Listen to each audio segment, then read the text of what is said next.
Welcome to Two Cents FC. I'm your host, Amobi Okugo, with my guy L.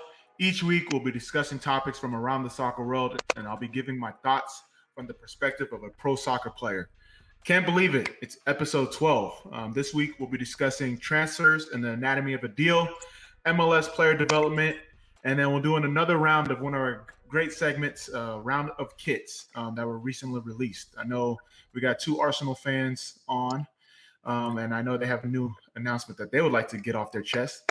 And speaking of another guest, we got Nate Leader, soccer agent and owner of Leader Sports Management Group. Thank you so much for joining us. How are you doing today? I'm great, guys, and thank you guys for having me. I'm a big fan of your guys' podcast. I have one as well with someone you've had on before, Maggie Intom, twice. Um, great agent, great person. Love Maggie, and just happy to join you guys. Nah, thanks for taking Maggie's the time. the homie. Yeah, Maggie's homie. She's friends with the family. So to have you on is a pleasure. So tell us about yourself, because you do a little bit of everything in the soccer business space. Yes. So quickly, I ended up starting my agency because I went to school for finance and I minored in marketing, but my passion was in soccer. So I had this job. I was working in the healthcare field, and upon graduation, it's crazy how life works. I got invited by Nike's marketing team because I knew them in Miami, and they're like, "Hey, come out. We're gonna run a soccer event. There's a special guest coming." They didn't say who at the time, but it ended up being Virgil from Off White. So it was Virgil and Skepta. We ended up playing a soccer event, and then Virgil invited me that night out. He's like, "Yo, come out with me. I'm DJing somewhere." And I was like, "Yo, I know he's a designer. I'm not sure he's a DJ. Like, this is weird." Yeah. And he ends up. So we're there. We're partying with like some of the top artists there. 2 Chainz there, Drake's there, Scott Disick. Like, there's just a bunch of people. And I'm sitting in here and I'm dumbfounded. And I'm like, man, this is the life I want to live. So at the end of it, I ended up talking to Virgil, and he's like, "Yo, listen, I'm gonna advise you one thing. Always do what you want to do." He's like, "My passion is actually being a DJ, but like I'm also known as a designer, so I do that too. But like I always want to continue DJing." And at that time, my healthcare company, I just finished college. So I was at the point where the healthcare company, they really liked me and they offered me a full-time position.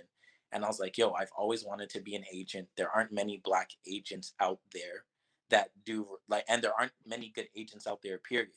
So let me combine everything that my knowledge and my education with actually representing players." And that conversation that he had, I was like on the fence of like, I was like, "Oh, I could play it safe and I could do healthcare. Like, I'm gonna make a lot of money. You know how the healthcare system is in America." And I was like, "But it's not my passion. Representing players and being around the game and like scouting for a club, like that was my passion." So I was like, "You know what? Forget it." So I ended up the next day, like that was a Saturday. We went out. The Monday I went in, I turned in my 2 weeks. I was like, "Hey guys, like I have to turn down this opportunity. Like I'm gonna start building my own sports agency." So I ended up coming to Toronto because I was in Miami at the time, and Inter Miami didn't exist at that moment. And Toronto has a bunch of talent, like from the soccer space. So I was like, you know what, why not return to my hometown of Toronto? I returned there. I ended up signing a couple of academy players and then got them trials. We went to FC20 in Denmark. We went to, sorry, in Netherlands. Then we went to, some other kids went, got contracts with, I'm not sure if you've heard of FC Helsinki in Denmark.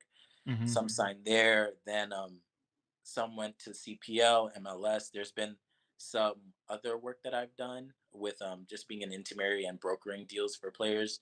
I'll touch on that later. But yeah, so I ended up doing that. I loved it. I ended up scouting for some professional clubs, like FC Porto's asked me to scout for them on this side, doing some other things in some other clubs.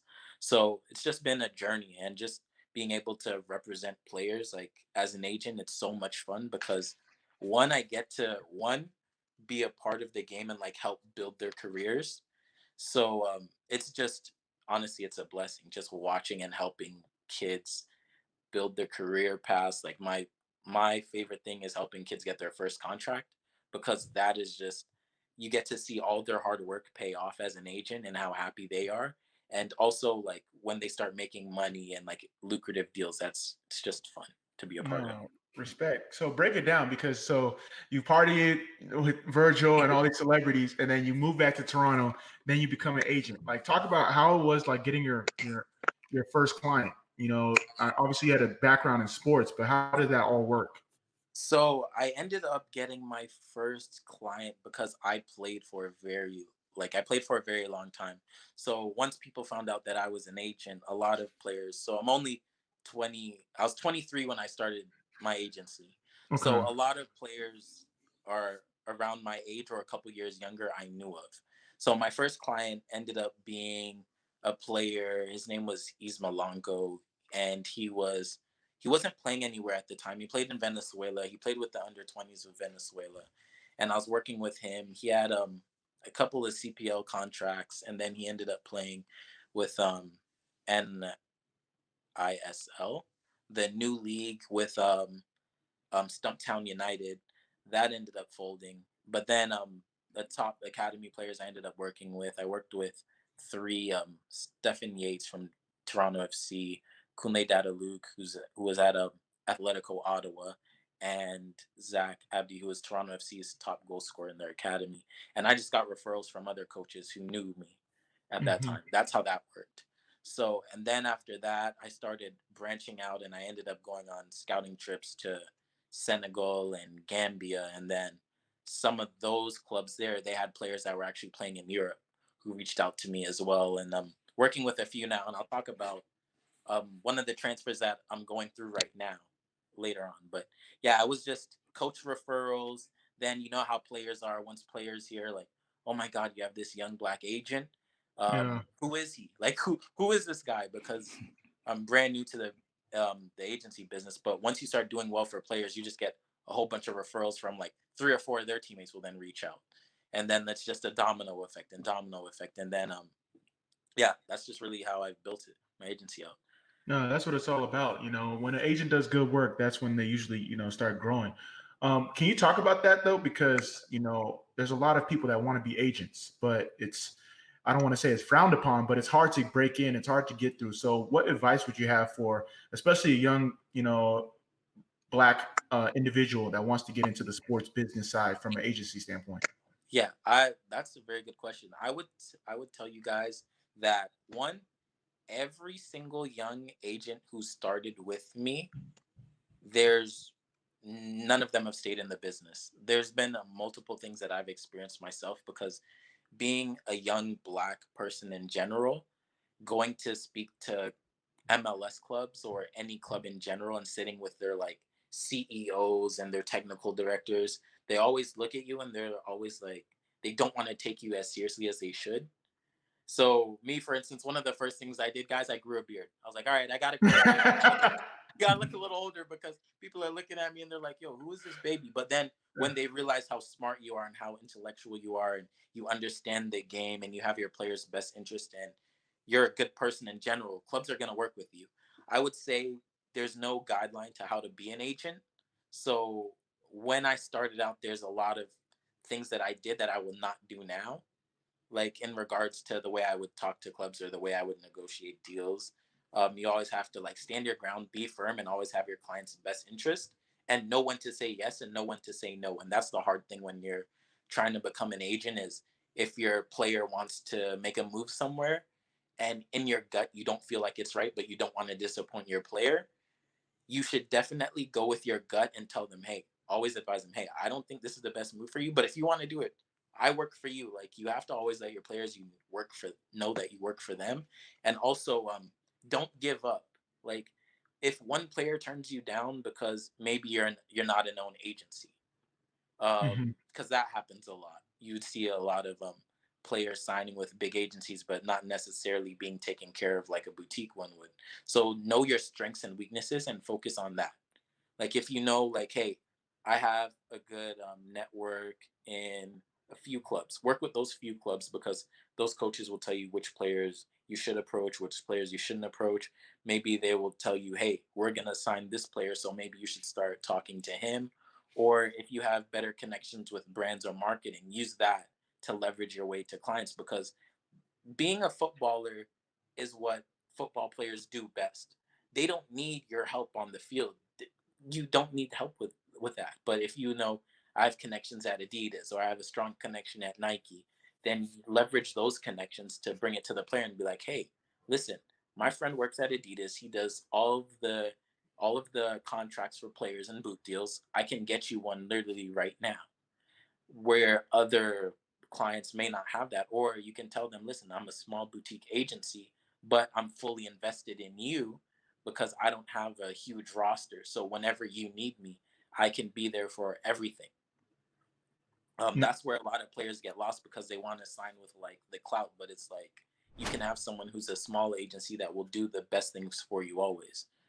But just definitely put your head down, stick to the agency business. It's very hard, like the hardest thing I've done in my life, but most rewarding. That's definitely. But don't give up on your dream. If it's your dream, stick with it. No, thank you for sharing that. And for players, it's really important to choose which agent is best serves your need. I think the biggest thing that you said is that the agent is for the best interest of the client. So while it may be wrong what the player wants, like the agent's supposed to advise you not to do that, but at the end of the day they're supposed to do what you do. And Exactly. the difference between a large agency versus a boutique agency versus no agent, there's pros and cons to each one. And I like how you broke it down because I've been someone that's been with the large agent, been with the boutique agent, been with no agent, so I understand those differences. And it's important that you point them out and players understand what they're going to get out of that.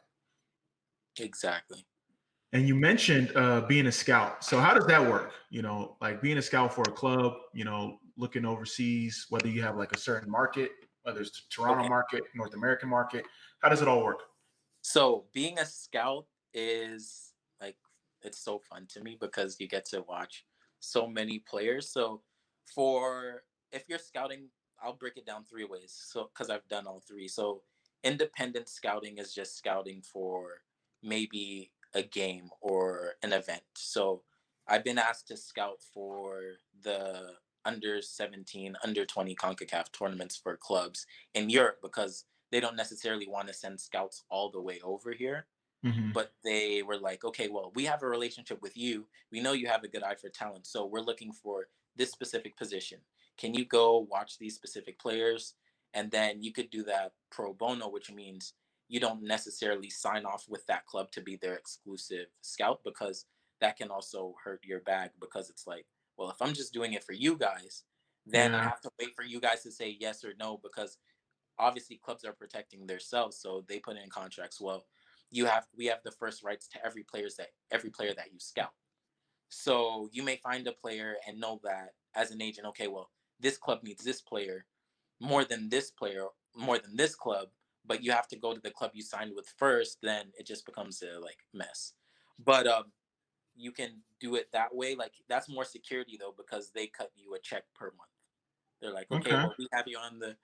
This is we're gonna pay you as a scout. This is how much you're gonna make. We're gonna cover your travel, your expenses, your food, all of that, and just help bring us players. Plus, you get a bonus if they end up signing the players that you scout, which is really cool. If you're young and you want to get into the agency business, scouting can be one way to do it because you already have the connection at the club at that point. And then you can also say, well, hey, like instead of just being a scout, I could branch off and be an agent and then sign these players to my agency and then just work with clubs independently so you're not tied down to one club or one league specific. If you want to do it independently, which is what I do, I never sign players that I've never seen like play at least once with my eyes Okay. because the cameras and games films like it's cool, but there's a lot of mannerisms you can't pick up. That's Like if you're perfect. So let's break like this down. Let's so for break this down. yeah, yeah. So I'll break this down I because like this. I like this a lot because people see the eye test versus the analytics. So yeah. when you look at a player, what are you looking for? What qualities like stand out off the So jump? what I look for, I like to go watch warm-ups and I literally, if I'm interested in the player, I watch every single thing that this player does. Like I watch what shin guard they put on first, what they drink, like how they act, how they interact with their teammates, how they interact with coaches, how they interact when they lose the ball, like what's their response, how do they communicate with their teammates? Are they a leader on the field or are they just a talented player? Like there's just so many things that run through my brain when I'm watching that I can't pick up on the TV, because we all know when you're watching like soccer on TV, you know who's a talented player.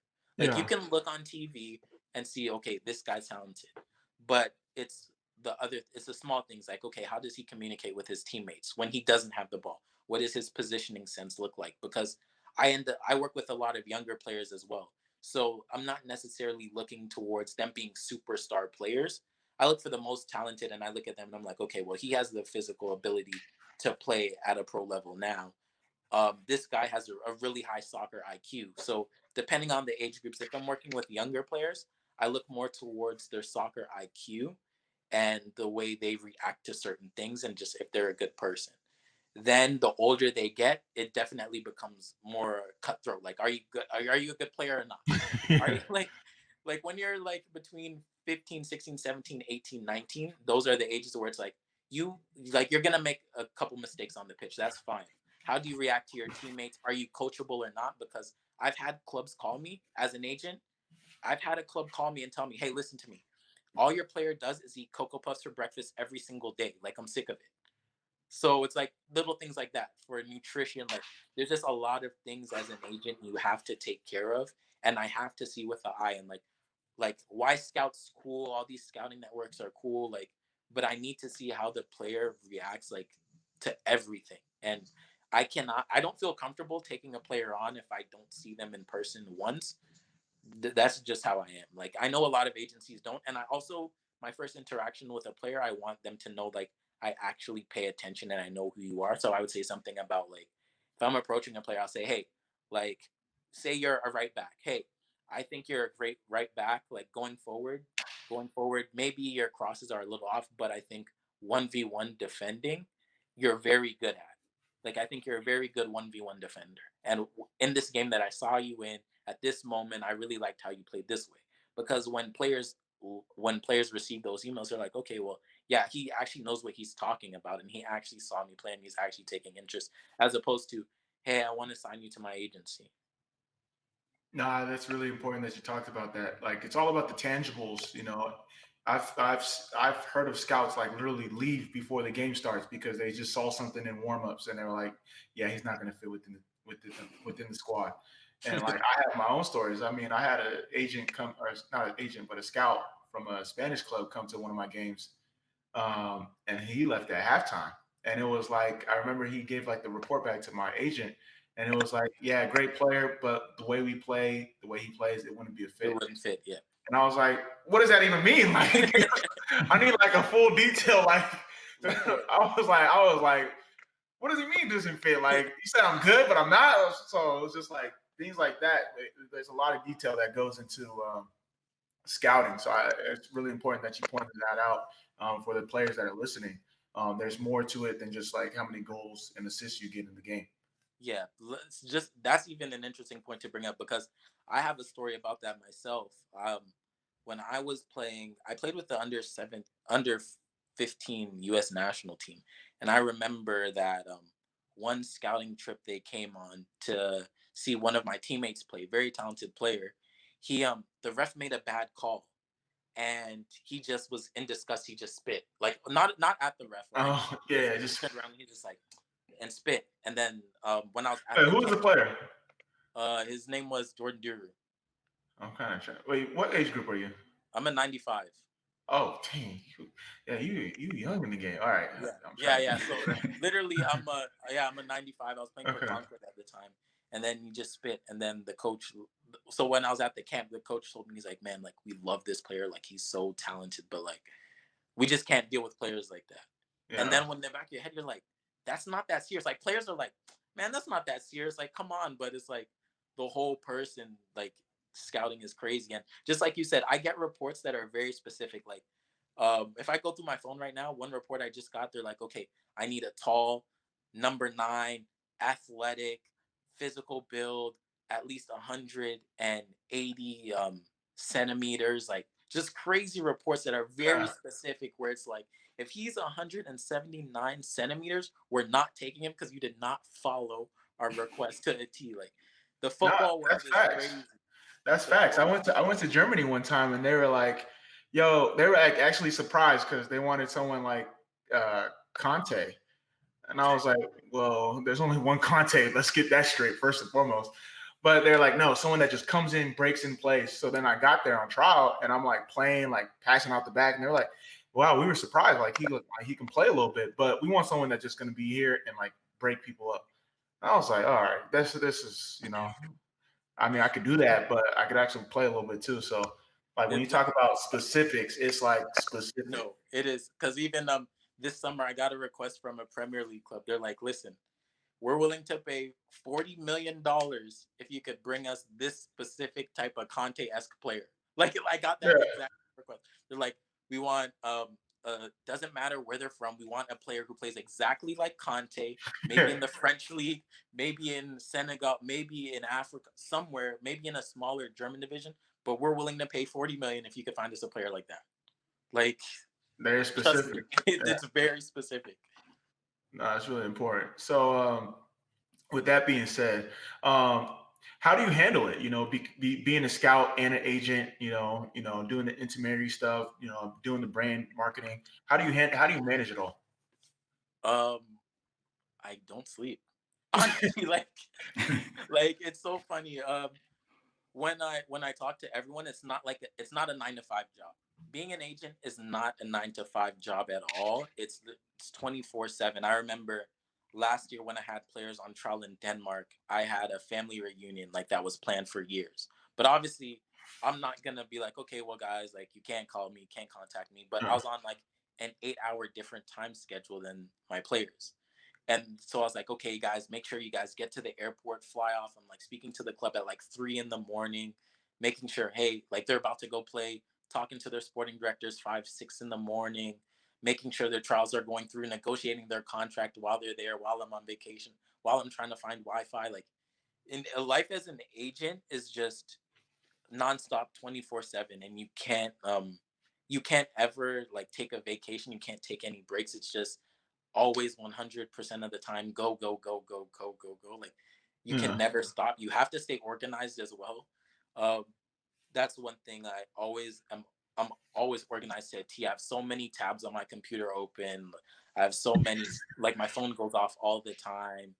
I have two phones, one for work, one for just I personal was use. just about to ask that. Yeah, I don't even use, honestly, my personal phone. I rarely even use it. Like Okay. it's 100 miles per hour I, nonstop.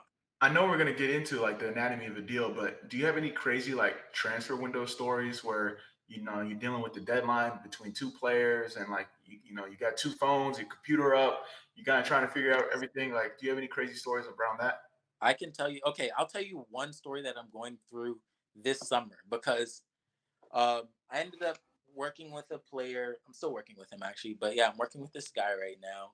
Uh, we haven't signed officially yet, so I'm not going to discuss his name, but I got an offer from him from this Turkish club, right?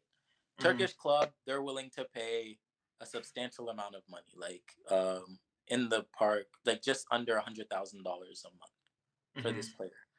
So he's playing in a league right now he's not happy in, and he wants to move forward like to a bigger league in Europe. So we're talking, and this is where it goes to me advising him. I'm like, hey, this club's really interested in you. I think maybe you should take the deal because it's 4 times the amount of money you're making right now. 4 times the amount of money you're making right now. Players adamant because with COVID happened, so it pushed everyone's season back. So he just started playing again. So we already spoke to his parent club, and he was like, "No, like I already told them, I'm not signing a new deal. They're a Europa League club too. They're a Europa League club." He's like, "No, I'm not signing a new deal. I want to get out of this country. I want to move to a bigger one." Okay. So I was like, "Okay, well, I mean, Turkey is a bigger country." He's like, "Nah, I don't want to play there though. I'm gonna wait." Like he's like, "I'm gonna wait it out. I'm just gonna continue playing." I was like, "Okay, I understand. Like, let's wait. Like, there's no rush. Like, still gonna play." So the club calls me again, and the owner's like, "Hey, listen, like, we really want to sign him. We really want to sign him." And this is where the media gets involved because fans started making like "Welcome to our club" videos Yeah, of this especially player. Like, especially with Turkish clubs, they have a way of doing that. exactly. They always come up with a, oh, this deal is signed already. He's coming to Yeah. our club. Welcome to our club. And you on the other side, because when I'm an Arsenal fan, so there's 1,000 of those rumors coming out a day. Like, oh my God, this player signed, this player signed. But as an agent, you're looking at these rumors and you're like, the club, we just had one phone conversation. How did you sign already? Like I didn't even see the paper yet. So the videos are coming out and the player's getting anxious now. He's like, oh, like, yeah, maybe it is a good deal. Like it's a pretty big club. Like, hey, maybe I should do this. I should do this. And I'm like, yeah. I'm like, okay, well, if you want to. He's like, no, I'm adamant. Like, forget it. I'm not going there. I'm gonna try my luck. I'm gonna move to another league. Like, I want a top 5 in Europe. So top 5 leagues for people who aren't listening: Portugal, Italy, Spain, Germany, France, and of course England. So he's like, okay, let's wait it out.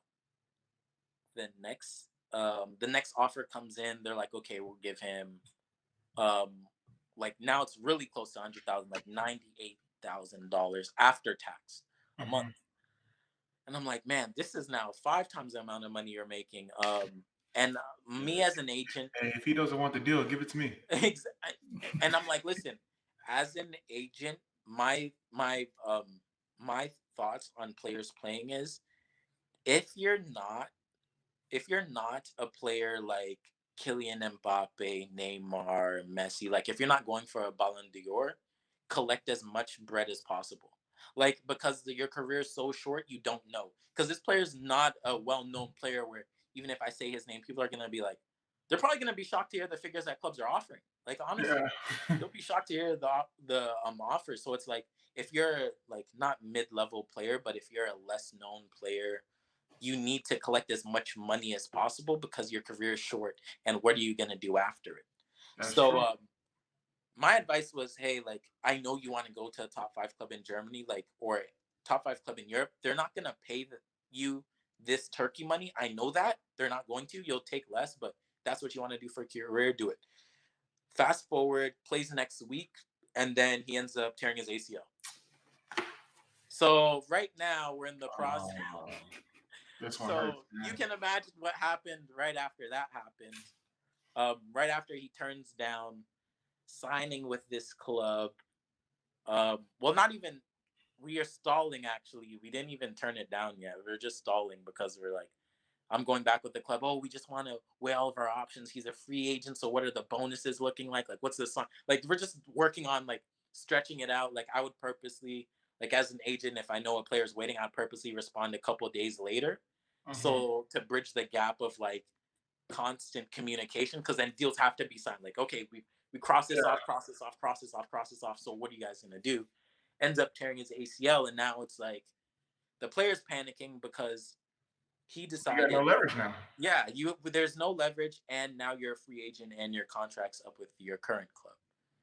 So that's just the life of an agent. Because honestly, guy, I told him if it was me, I mean, I'm gonna tell you guys what I'll tell you like I told him, bro, this is 5 times the amount of money you're gonna make. You're not gonna make it anywhere else.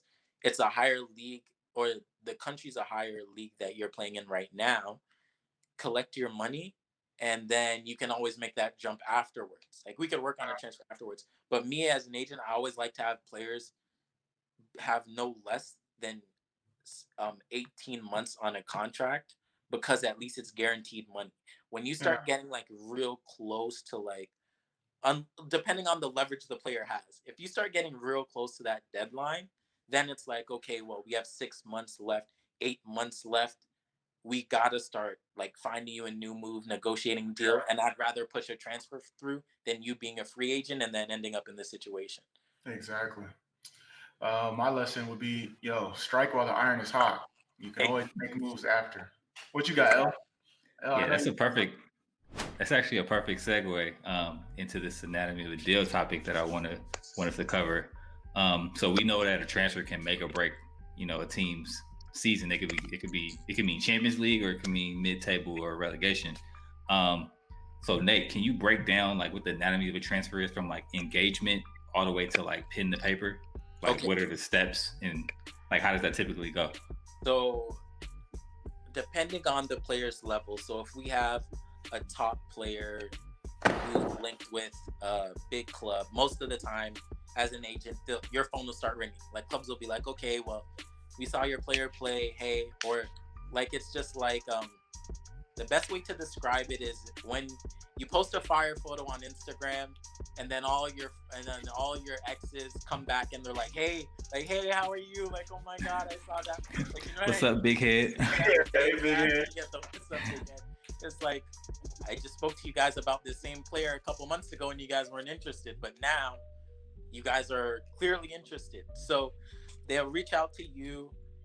You always bring, I know some agents don't, but I bring every deal to a player. Like, even if it's like a third division club that they're already higher than, I'm just like, hey, like this club reached out to me just to let you know, like, are you interested? And then it's up to the player, yes or no. If the player says, yeah, they're interested in it, then we start talking to the club where they start making an offer. They're like, hey, they'll get permission from his club. They'll be like, hey, can we talk to your agent or da da da da. The club will. Most of the clubs are in the business of making money, so they're gonna say yes. You have our approval to speak to them. You speak to them, then you can agree personal terms, which are plain and simple. Like for the most part, the personal terms are fairly simple. What ends up being like the hard part is like bonuses and what things actually mean in contracts because you can get you can get game bonuses, but what does that even mean? Because you can have a player like, does that mean he has to play 90 minutes? Does it mean if he gets subbed on at any point? Does it mean he has to play 30 minutes? Does he have to play half of a game? Like those things end up like taking a while, but then after that you agree the personal terms, then it's up to the club and well, the buying club and selling club to figure out a transfer fee. Usually, I'll tell you guys, transfer market fees are not the fees that clubs are willing to actually pay. If you guys like for fans or people who are looking at transfer market to see what is the real market value of a player, if you look at their transfer history, you go down there, you'll say, okay, well, when this transfer, the club paid 2 million for him, right? So if a club played 2 million, they may be happy with getting like $3 or $4 million from because they still made a profit off that player. So and his market value may be 20, 30, 40, or 15 million, but clubs are usually happy with something around that ballpark. MLS is different because we know how that works with the transfers and like if MLS clubs are looking for players right now, usually it's free agents or they're looking to get like a bargain deal. Mostly clubs in Europe are just willing to like, yo, we need this player, we're gonna pay for it, and not stretch it out as much. After that happens, the player decides, okay, well, we're gonna sign off. The personal terms are agreed. If the clubs do agree to for the player to move on, then he does. If if they can't agree to a fee, then it doesn't happen. But if that doesn't happen, then there are a lot of like ramifications that happen with the player because then the media gets involved and it becomes a, oh, this player's unhappy, he wants to leave. His teammates gets involved, his coaches, um, everyone's emotional like with anything in life. So when people feel like you're trying to leave and the deal doesn't happen, the way your teammates and the way the club treats you is a lot different afterwards. So if that in cases like that, I would advise if that deal doesn't work, let's try to move on or like decide that we're just gonna keep it quiet and you just have to play at least another year and just let that go. No, that's true. Cool. So, to that point, you mentioned personal terms. Like, there's always like a rumor of players linked here, players linked there. You kind of went into a little bit about like what's really going on in the background. Um, so I had a couple of examples. So us being both Arsenal fans, we're linked with Leo defender Gabriel, right? Yes. Um, and so we're in a kind of a battle with Napoli. So both clubs have agreed terms with Lille to push it through. Maybe you can like give us a breakdown on that, but I'll keep going. And so now the ball is in Gabriel's park, right? And Napoli actually asked him. Well, it was rumored that they asked him to wait a few more days to see if they can move Koulibaly to City, and then they'll push the button on him. So have you ever been in a situation like that, or like, is that common? Like, tell us about what's kind of going on there. So me as an agent, what's going on from an agent's perspective is, say in this case, Koulibaly and Gabriel play the same position. So as an agent, I always look at clubs and see how many players they have on their roster in my player's position and what level are they at. Koulibaly is known as one of the best center backs in the world, and he's been linked with moves away as well. So what the club is trying to do on the personal term side is, if we get rid of his wages, we can offer Gabriel more wages than maybe Arsenal is. So what they're saying is, okay, if you wait a couple of days before you decide your deal, maybe we can bump your $60,000 a week to maybe $120,000 a week, or we could give you Koulibaly's salary, whatever he was on, as opposed to what Arsenal's offering, because Arsenal are in the lead right now. Also, you can look at it and say, well, hey, Koulibaly leaves, we definitely need a starting center back, and you're going to fit that role. Arsenal, as we, not that I agree with these transfers, but Arsenal have re-signed David Luiz.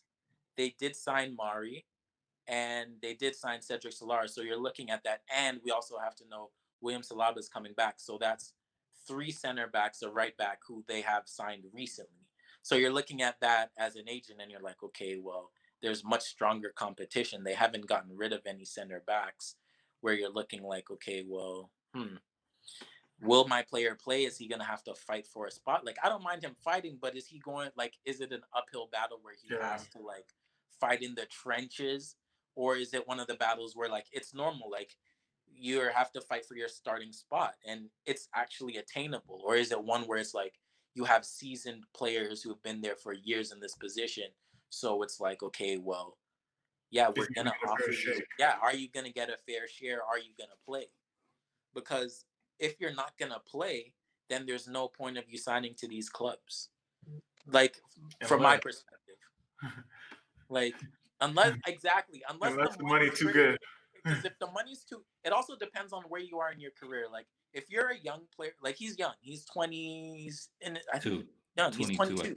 Exactly, he's 22. So he has a lot of football to play. So at that time, I'm like, get your minutes. Now, if you're 28, 29, 30, I'm like, hey, collect your coin. Honestly, at that point, collect all the bread possible, because you have 1 or 2 good contracts left before it's just, you're just playing for fun.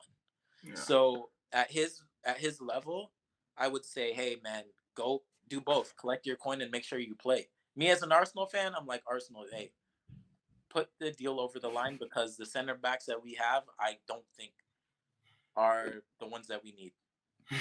Yeah, I think we're planning on moving a bunch of guys too. Like, we have like a lot of like defenders, a lot of center backs. We have a lot of dead weight. Yeah. Like, so there's a rumor that he's flying to London now for his medical. How done is this deal, or can it still be hijacked? If he's going to take his medical, how done is this deal?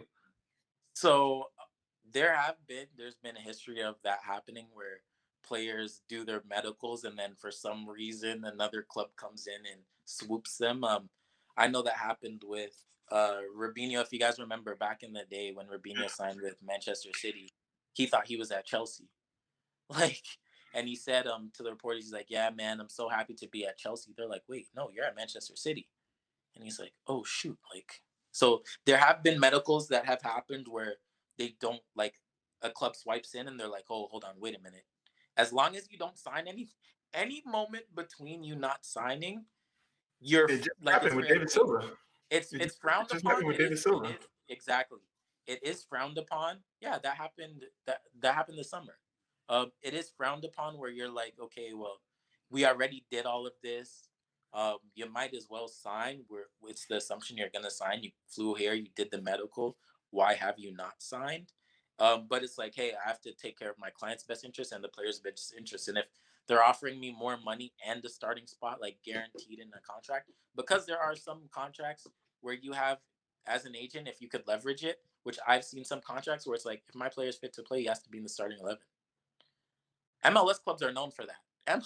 MLS clubs are known for, if I am fit to play, I need to be in the starting 11. Known for that. There's a lot of clubs, especially over here on this side, where that is a clause in players' contracts. So that's crazy. If you're gonna give me my money and you're gonna give me, I'm gonna do it. That's y'all talking. I did not say anything. Just want to put that out there.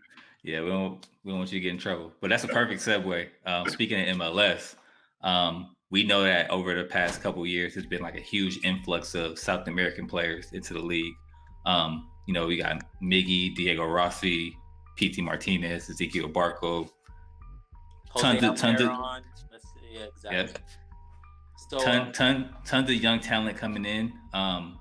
Even with like some of the new DP rules, like teams are starting to scout younger and younger and get them in on like young DP rules. And Nate has kind of taken some issue to this because it seems some of the Latin talent here in America who are born here are getting overlooked. So I'll read his tweet, the tweet that kind of set this whole topic off. He said, MLS clubs could easily find the Latin talent within the country instead of always signing the Peruvian or Venezuelan 35-year-old for one of the Latin leagues, but for some reason they never do. So tell us what you're seeing, and since you have eyes and ears on the ground, why are these players being overlooked? So I'm gonna say there's a couple of things that it's not just Latin American players being overlooked. There are Black players being overlooked. There are a million players being overlooked in our country all the time, and I feel this way, and I'm very strong about this. Like, this is my opinion. Let's say, for instance, we look at Europe. Europe is a very competitive league. Very, very competitive league. You have Borussia Dortmund, one of the top clubs in the world, always finishing second or third in the Bundesliga. And they can find time to play their 17, 18-year-olds consistently, on a consistent basis. MLS, you have half of the teams qualify for playoffs. Half of them. So why aren't we developing or giving these players more playing time, the younger ones, to develop? I have a couple of theories about this. I think that one, I'll tell you guys a story. I will tell you guys a story. So, I work with this agent in Belgium. One of the first guys in Europe I connected with. We're watching the Under-17 World Cup. He calls me afterwards. He goes, "Hey, I'll tell the kid's name. Actually, no, let me not. Let me not tell the player's name." But he calls me and he's like, "Hey, man, this player is a top player. We're interested in bringing." Actually, no, I'll tell you who the player is. Gianluca Busso. We'll give him Gianluca. Okay, get a call. Hey, we really like this kid, Gianluca. Can you get in contact with him or his agent, and let's try to bring him over. Let's try to bring him over to Europe. Okay. So they called me. They're like, "Yeah," and we also see he's in the first team with his MLS squad. This was last year. So recently, they called me again. This after the MLS's back tournament, they're like, "Yo, hey, what we've been following up on this kid, but why hasn't he been playing? Like, what happened? Like, what happened with his development?" And it's not just Gianluca, and there's plenty of players like this, but it's like, when you look at American players and we look at our youth national teams, we have so many top players from everywhere. And then when they become like 20, 21, they disappear. Or if we even look at it at a younger level, I've had academies in Europe call me and they've said, "Yo, FC Dallas is one of the best academies in the world. FC Dallas is one of the best academies in the world." They're like, "Yeah, they can play with the Real Madrid academies and the Barcelona academies and the Porto academies." But they're like, something happens in youth development once players turn like 15, 16, where they just stay at this level and the players in Europe progress to like astronomical levels. And I think, one, it's because the American model isn't a transfer model. Like, you've seen there were even some trades this week in the MLS where players are being traded instead of bought. So if you're not making money on your players, then you don't necessarily care to develop them. Why? Like, and also the way MLS clubs split expansion fees, most of the revenue that clubs get is from other clubs coming in, like $250 million expansion fees that split between all the clubs. So when you're looking at that, you're like, okay, well, clubs are getting expansion fee money. They're not really making money on the transfers that they make out. So me basically spending that money on a 35-year-old versus me developing a 16, 17-year-old, it doesn't really change, because I'm not going to sell the 35-year-old and I'm not going to sell the 17, 16-year-old either. what I think is going to happen is once MLS reaches their cap with the amount of teams that they allow to enter the MLS, they're going to have to figure out a new revenue stream, which is definitely going to be we're going to have to enter the transfer market. Once that happens, that's when I think we're going to see a lot of the younger players getting their shots and a lot of younger players developing. But there's just a lot going on in North America, like the pay to play model that's going on, and even the MLS, the new MLS league, MLS clubs are charging other clubs to enter the league. So Oh, it's I just didn't even know that. yeah, I thought they were inviting them. no, yeah, you're invited, but you have to pay. You have to pay the fee. So there's a lot going on behind the scenes of U.S. soccer, where it's like there's just a lot that needs to be done for the top talent to be seen and displayed, because I've had it as an agent where there's top top players that aren't playing in these designated leagues that don't end up making it because one one they just don't know, two, their parents can't afford it, or three, the clubs are so like they're in the suburbs away from the city, so you're missing the metropolitan areas of every single city or state where it's like that's where most of our population is. Why don't we have top clubs here? It doesn't make sense. Or why are we charging players $4,000, $5,000 a month, a year to play soccer? When you add that up, that's over like $20,000, $30,000 parents are investing in their player's career. It doesn't make sense for the most of the players when you look at other countries and look where all the other players came from. Look at Brazil. If you hear every story about every top Brazilian footballer who made it, they all came from nothing. And Corinthians and all these clubs weren't saying, okay, well, you're going to pay $5,000 to develop here. And the funny thing is, if you look at it, that makes more sense for you to pay the $5,000 because they have a history of putting out top players. When you're playing these clubs here, you're paying a Crossfire, you're playing a Concord, you're paying any grassroots club, you're paying $5,000, $6,000. But then when you ask them, okay, well, what players have you developed or moved on? Even at the MLS level, what players have you guys developed and moved on? Think about it. What players have really developed and moved on? Yeah. So that's just the way I feel. Like I could talk about this topic for hours, and that's why I don't have a lot of friends here in North America. But to me, it does not make sense. It doesn't make sense, and no one can explain to me that the pay to play model works for players and that it is as an inclusive league, because I don't think it is. I explain to everyone I think MLS is like the golf club of soccer leagues, if that makes sense. Like, okay, like you have the golf club membership, like Mhm. the players in the city where games are. Let's take Atlanta United, for instance. Look around Atlanta United Stadium, Mercedes Benz. Can anyone who is around Mercedes Benz Arena afford to go to one of those games? No. Not at Like all. they can't. Not in the neighborhood that it's in. Nope. Not in the neighborhoods around Atlanta can anyone. LA's the same way. But look where all the clubs play. Like their club is based 30 minutes outside of where the stadium is in the suburbs. That's everywhere. So it's not inclusive at all for these players, and it just hurts their development. Yeah. So speaking of development, real quick, so I know since you're also Canadian as well. What are your thoughts on the CPL? How do you see that kind of developing the game in Canada?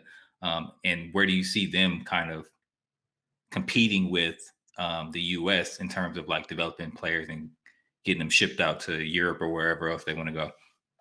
Um, I will say with MLS clubs and academies, I think Vancouver Whitecaps does a great job because they're one of the few for at least 10 years now. They're one of the first to have a residential academy. So they can pick up players all over the country and house them, and they'll go to school, like have the actual like European experience where you go to school with your teammates, you eat with your teammates, sleep with your teammates, you train with them, you're on a schedule like that. The CPL in general, I think it's good for Canadian players to enter at a certain level. The league also needs help. It's only in their second year, but they have foreign investment, like Atletico Ottawa, for instance. Um, they they wanted to enter into the North American market, and the MLS wasn't feasible for them. So they said, "Hey, let's go to Canada." And it's actually Spanish coaches that they brought over. The CEO, I have a good relationship with him. He came from Atletico Madrid. They sent the players to Atletico Madrid to train. In players' contracts, you can work out negotiating that when the season ends, if they're talented enough, they can join the second squad and play with Atletico's B team because everyone's trying to find their next Alfonso Davies, we should say. So that investment is cool. I like the way the league is structured more. Everyone's independent. You don't share transfer fees at all. So if you have a player that you want to move, the league doesn't really control whether they can move or can't move. They don't control the transfers as much as MLS.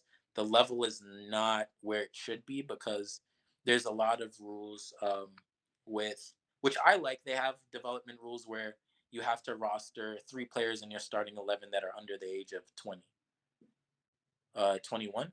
It's 21. 21. So you have to have 3 players in your starting 11 that are under the age of 21, and you have to have 5 players that are Canadian. So from a Canadian soccer side, it's good to develop. York 9 signed a 16-year-old to a 4-year contract already, and in the first game back, the kid scored. So it's really cool for young players to develop and to have another route into professional football because there was none in Canada before that. The league has a long way to go, like from just from the level of play. I would compare it to USL, maybe championship, but lower championship, League One level almost. But there are some very talented players in the leagues as well. Yeah. Cool. What you think, Moby? I like it for if you're a young Canadian player. For sure. You can play a lot of competitive games without less restrictions in the sense of like they're not going to hold you back. They're going to try to send you over to play at a more competitive level, and possibly get a transfer fee from it. So a lot of Canadian talent is coming out right now. And obviously Davies, you got Jonathan David, you got the one boy from Chelsea that you guys aren't going to get unfortunately. We got Mark Anthony Kay, Kyle Larin, a lot of young guys from Canada that are doing their things. Liam Fraser. So the talent is there. It's just all about how do you make it work. And if you guys continue to grow the CPL, you guys can start competing with the likes of Costa Rica, Mexico, US. So we'll see. Yeah, it should be. It's interesting. It's fun to watch. Every league is a process, has their ups and downs. But yeah, it's also another avenue for the players because college soccer isn't huge here in Canada. So it's like when you're done, you're high school playing, you might as well like try to get into a CPL squad. It's the next. I would say CPL is the better alternative than going to a TFC2 squad or what's it called? A TFC2 or Montreal 2 or Vancouver's second squad. You might as well just develop in the CPL. Just to touch on that, because Toronto dropped out of the USL League One, they loaned most of their players to the CPL squads. So they're going to develop there instead. So maybe in the future, the Canadian second teams will end up playing in the CPL instead of playing in the USL, just because of borders and COVID and all of that happening. And plus, it'll be less travel and expenses. But I think it is another route that they could take. Yeah, I didn't even think about that. That's a good thought as well. All right, so now let's move into a fun segment we have called Rate the Kit. This is volume 2. Last volume we were joined by our good friend Sam Johnson, but this round we got Nate. He's gonna help us out. And so our rating system here is fire, mid, or trash, right? So if it's fire, it's fire, right? If it's trash, it's trash. If it's mid, it's like, yeah, I rock with it. But and so what we're gonna do, since some of these teams have dropped multiple kits, we're gonna rate the entire thing front to back. Okay. Right. Cool. So not just because the last time we had I think the home kit is fire, but the away kit is trash. Yeah. So we're gonna so if that's the case, then all right, it's mid. the rating for that would be mid, right? So let's jump right into it. Let's see. Boom. All right, so now we got Liverpool's home and away kits. I think I honestly think they're fire. I honestly think Liverpool's kit's fire. I saw the home kit in a soccer store here in Toronto, and I thought it was really cool. The turquoise is all right.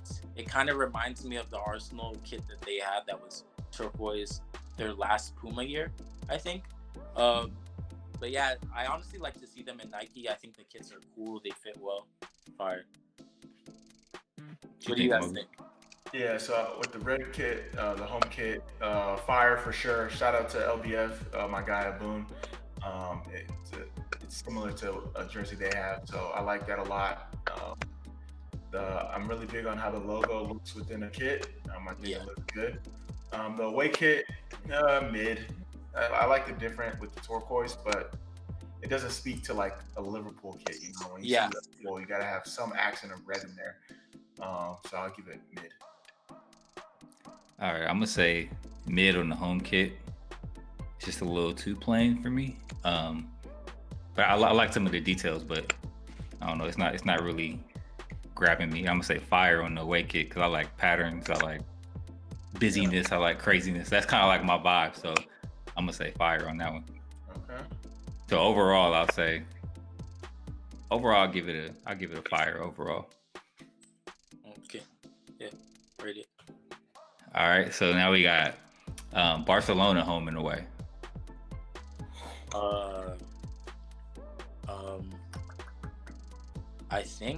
I think honestly, the home jersey is trash to me.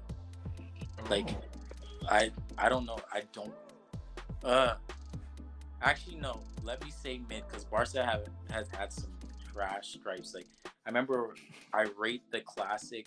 I like when they do the multiple stripes instead of like 2 or just 3.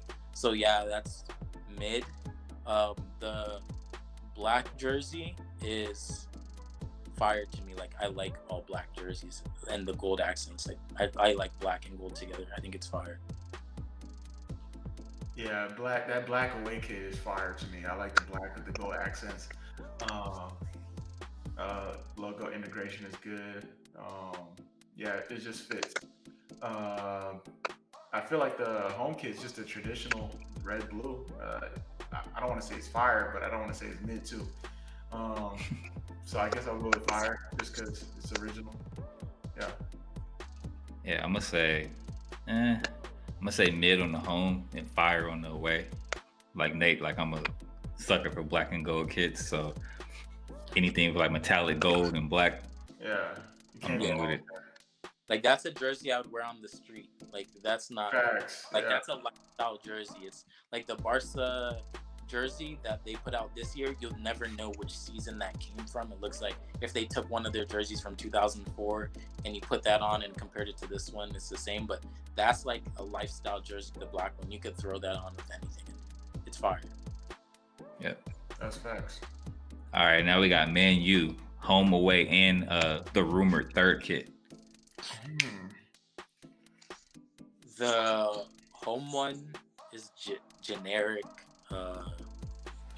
Man U. The away kit, I saw them wear it in their Europa League semifinal, was it? Yeah. And it looked all right. Like, mid. It was mid to me. Their third kit is absolute trash. like that looks like a zebra kit. Like, that kit is so trash. But like, I don't know, just the black, white, and red, I get those are United colors, but it looks too zebra-ish. It doesn't look like, with the Chevrolet logo, like, it looks too big on the kit. Like, for that, like, they're just doing too much. They just did too much and it didn't work out. That's the way I feel about it. Yeah, I'm gonna give it mid, all 3. The home and away, just basic. It doesn't really stand out. The the third alternate. I think you could do some things with it from like a lifestyle perspective, but like on the field, yeah, it don't look right. Yeah, I'm gonna agree with Amobi. I think the first two are mid. Like I mentioned when they first dropped the home kit, I said it looked like a soft heather tee because of the pattern, the grading in the shirt. The third one, I want to like it because I like patterns. So I like that pattern, but I just feel like the branding is out of place on it. So like the logo and everything, just it looks out of place on it. So I'm gonna give that a trash. All right. So now we got Man City away in third kit. I give it fire. I like that away kit. That away kit and that third kit. Like I'm big on lifestyle. Like so if you can wear it like out, like you know, I'm big on that. And I think you can do that with both jerseys. So oh yeah, 100. Think, Nate? No, both of them are fire. Like Puma did their thing. Puma did their thing with the jersey because me, yeah, I'm not a City fan, but those are jerseys like our lifestyle, and you could rock them wherever with like anything. Going out, like you could dress them up, dress them down, like mad cool. Yeah, I'm gonna go with fire across the board too. That away kit is my favorite.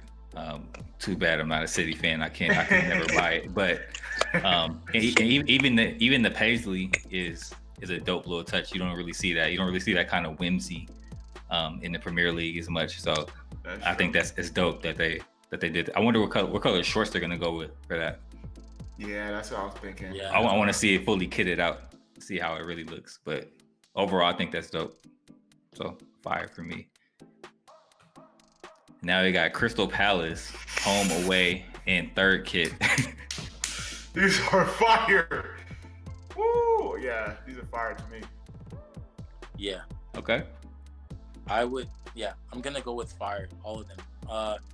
Both of them. All of them you could wear on the street. I'm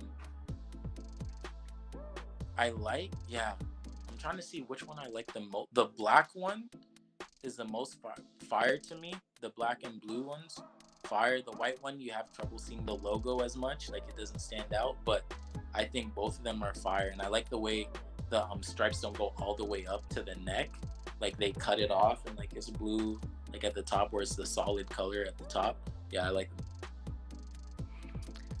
I want to say trash, but I'm gonna say mid. And to me, I can't unsee like the Captain America, like classic Captain America uniform when I see this. So for that, I give it a mid. But I like the colors, I like the vibrancy of the colors, and that like it really stands and pops out at you. But I just can't really get with the design too much. Yeah, fair enough. I like how it sticks out. Like when you see that, you're like, all right, what jersey is that? Like it makes you like want to ask questions. Yeah, you'll do a double take. Yeah. Yeah. Yeah. All right, now we got Chelsea's rumored third kit.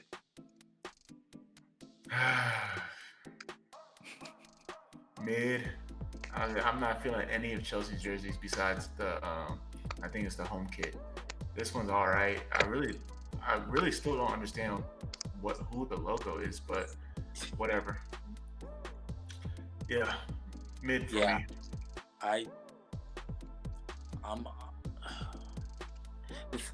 I don't want to say it's trash because they tried to do something different, but it's like I don't like it at all. Like I don't know. Like I'm looking at it and I'm trying to find something that I'm like, yo, this isn't trash, but like I don't like the logo. Honestly, I hate that 3. Like it looks so like cartoon gamey, like sci-fi, Exactly. like Stranger Things. It's like what, like nobody knows what that is. And then like the stripes down below like make it look like it's their classic blue jersey. That's the only thing I would say I like about it, maybe because the orange, like the color itself, I don't like. And I think knowing Chelsea, they're probably gonna try to match it like shorts and like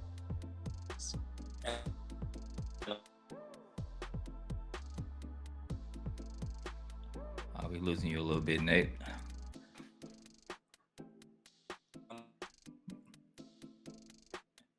But I'm gonna go ahead and say it's trash.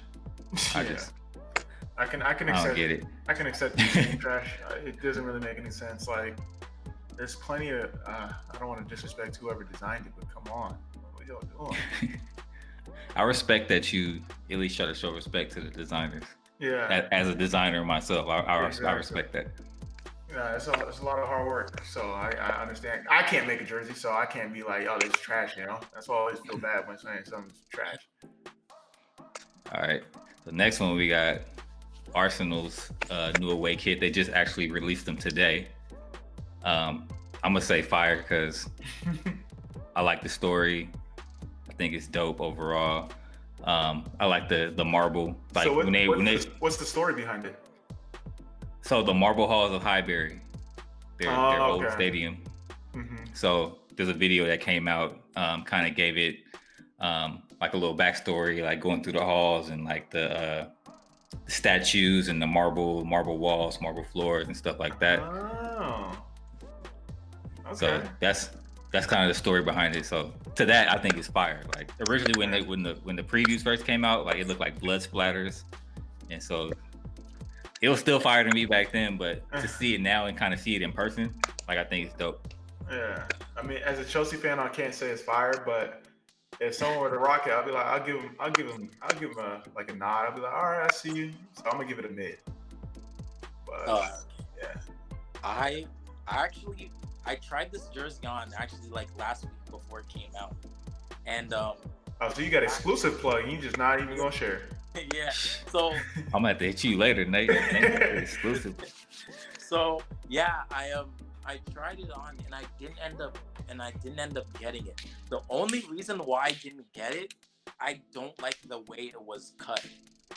Like it's like it was cut like a box tee, if that makes sense. Like it's not like a fitted jersey, it's literally cut like a box compared to the new home kit or any other Adidas kit that you have of Arsenal's. Like it's mad like fitting. This one was cut like a boxy, and like if you see the way like Aubameyang modeled it, how his jersey looked loose, that is like his actual size. Like the jersey's loose, but I think like the marble's fire. The promo video that they put out today was fire. When I looked at it, honestly, I was like, oh my god, I want to buy this jersey first. And then when I tried it on, I was like, nah, this is like mad loose. Like I can't rock this. So you have to go like a size down or something? Yeah, I would definitely say, because I tried on the medium. El's already got the order up. Yeah, they didn't have a small. They're like, oh, we just thought you like just wear medium, so here's your medium. And then I was like, no, you guys got to send this back. I need the small. Was it authentic or? Yeah, it was the authentic one. Authentic. Yeah. All right. The authentic one, yeah, it was mad like loose. I don't know why, because they gave me the home jersey and the home jersey was cut normally and it was mad tight as the medium. But then when I tried this medium on, I was like, wait a minute, shit's mad loose. But yeah, I think the design of it's fire. Like you can definitely wear it out, and people will definitely look at it and be like, wow, that's different. That's cool. That's a cool design pattern. And like just the thought process behind it all, the way they brought it out, the promo videos behind it, mad cool. But I'm also biased too. I'm also very biased. But I do think for the past 2 years, Arsenal have had the best kits in the Premier League since they joined Adidas. I would agree. No bias, even though I am biased, but I would agree. All right, this is going to be an Arsenal podcast. Just let me know. All right. So last one we got here is Leeds' new kit. They just switched over from Kappa to Adidas, and this is their first home kit look under Adidas. What are your thoughts? It's mad plain, but I rock with it. Like, I think it's, you know what? Now that I'm looking at it more, the thing is, Leeds have been out of the Prem for so long, Adidas could have came up with something like fire for them to welcome them back. I feel like it's a simple kit that they could have had in the Championship as well. There's nothing about it that says like, hey, we're back, but I do like the simple like blue, like white with the blue accents, because that is like classic Leeds. When you think of Leeds, you always picture that blue and white. But I think if you're gonna come back to the Prem after 15 years, Adidas could have worked a little harder. So I'll say mid. Yeah, I like that explanation. I feel like you coming back to the Premier League, you got to like show like, yo, we've been here before. We a historic club, but the simplicity of it is simple is effective. I like the logo integration. I like the simplicity, white and blue. So I definitely think Adidas is definitely going to come correct with like their alternate jerseys or something where it's like, we're paying homage. Leeds is a historic club. We've been here before, but with the home kit, like simple, effective, like. We're not like happy to be here. We deserve to be here. Like, what we're going to get, I think. So for me, I'm going to say fire. Yeah. Okay. Yeah, I'm going to say fire too. I know that they were going with like the hella classic look. And I think the blue stripes are like super vibrant, which really stands out to me. So it looks clean on the white. I typically don't like super simple kits, but I feel like it works for them. It's kind of like paying homage to like classic Leeds, you know what I mean? I don't know about the kit sponsor, can't really control that, but I think overall this look for like a clean, Sunday home jersey, like kind of like the Lakers, like Sunday whites, Yeah. And to be fair, that kit, as simple as it looks, you can definitely wear that on the street and it'll be fire. Like as simple as it is, like it's a clean classic jersey that you could just put on and you're like, all right, yeah, this could go on with jeans or something. Yeah, definitely. I like how we always talked about that, like the fact that you can wear it out. Like jersey culture is continuing to make soccer more popular globally. And I think designers and like brands should definitely think of that when they make these kits. 100%. I think because when you look at all the jerseys around, like I think like soccer has the most like lifestyle type jersey. Like you can't like throw on a ball jersey and go out. You know what I mean? To certain places. Like you could throw on a soccer jersey and like you could only dress up a ball jersey so far before you look crazy. You know what I mean? You could dress up. I mean, you saw like the NBA bubble, like LeBron James rocking the Liverpool. Yesterday, Jimmy Butler was rocking the PSG. So hopefully, MLS can like take notice and like have some variety and not just have it Adidas. MLS is trash with the jersey. I didn't say that, but I was just saying maybe some variety. You're trying to get me out here, get caught up, but I like some variety. Like there's so like it's literally copy and paste. Someone sat at the computer and just changed the colors of everyone. Like that's exactly what it looked like. So especially that 25th anniversary jersey that they did. Yeah. Exactly. Yeah, cool. I think it definitely like lifestyle jerseys and soccer go hand in hand. I think the first people to do it where I saw it was like becoming a lifestyle, I would say, was when PSG put out the black jersey and Juventus had the pink jersey as well. That black Jordan jersey that PSG did, everybody was wearing it. It was sold out everywhere. You couldn't get your hands on it. That Juventus pink jersey, people were rocking because they saw Drake put it on. And then, so it definitely, soccer is one of the only sports I can think. Because even baseball jerseys, people wear out like casually, but they can't dress it up and dress it down like a soccer jersey. No one's wearing football jerseys unless they're going to the stadium anymore. If you're wearing a football jersey out, like this isn't 2000s anymore. You can't. Fabulous isn't walking through them doors anymore, Yeah, exactly. Nelly and the Band-Aid and the football, like that's not happening no more. Like, no respect, but. Hey, if you're looking into jerseys, you make sure you hit up 2 Cents FC. We got you. We got L designing master if you need some consulting services. But thank you so much, Nate, for coming on. Guys, thank you guys for having me so much. Definitely tune into you guys. 2 Cents. Love you guys. Thank you for having me. I'll be back again. You guys can find me on Instagram and Twitter, Nate Leader SMG. You guys can find the podcast, The Inside Agents, where I do with Maggie Intim as well. Thanks, guys. It was so much fun. So much fun. Nah, respect. I think you was about to say something. My bad. Oh, no, I was just saying, like, definitely hit up 2centsports.shop. slowly building the merch shop up, but we got a lot of good stuff coming. Sorry. Also, to mention merch, your guys' merch is fire actually, and I'm gonna buy some stuff as well. Also, since we're talking about jerseys, I want to bring out one of the most exclusive jerseys I probably have, and it's not even a football kit. So earlier I was talking about since we're talking about fashion and stuff, I was talking about the Virgil thing that I did for Nike, and he designed jerseys. Like there's only 8 in the world of these jerseys, and it's a Nike off-white jersey. So ended up doing it with him, and I was the only person that was in the shoot to get one who wasn't a part of his crew, because we ended up playing a 5-on-5 tournament, and he was like, "Oh, I want you on my team." So he's like, here's one of the jerseys I designed. So you guys could rate this if you guys want to. So he comes with story and facts too. It's not just story. Wow. Okay. This is the front of it. Pretty cool. Oh, sorry. Hold on. Let me shift. No, you good. It's a long sleeve as well, which is mad cool. And then the back of it. Logo. That's okay, tight. respect. Yeah, I can see that. Mad cool. So you guys could rate that if you want. And then this is one of the jerseys that I also designed for them as well. So he let me design my own Nike jersey, and Awake partnered with them too. And then I just like made his logo into like something crazy. And then on the back of this jersey, like the number sideways, and I'll show you guys. I'll send you guys a picture of it afterwards. Yeah, definitely.